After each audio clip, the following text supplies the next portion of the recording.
আচ্ছা আমি না হয় পরিবার ছাড়ি ধরেন একদিনের লাই কাতার আসলাম, কিন্তু আমার এই কাতারের ভাই বোন গুলা বছরের পর বছর যে পরিবার ছাড়া কাতারি করতেছে, ওদের জন্য আমার আশা রাখবো না।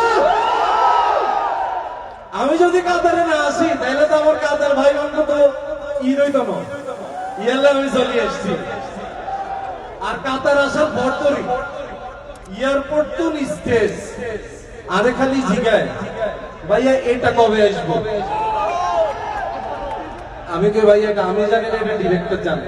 আজকে ডিরেক্টরের রাগ করে ফোন দিছি যে ভাইয়া এটা কবে আসবে কথা বললেন না, তো ডিরেক্টর আজকে আমারে বলছে আজকে ঈদের খুশিতে কাতারবাসীকে জানায় দাও, কাতারবাসী তোমরা রেডি থাকো, কাতারবাসীকে রেডি থাকতে বলছে, কারণ সিজন 5 আসতেছে অল্প কয়েকদিনের মধ্যে।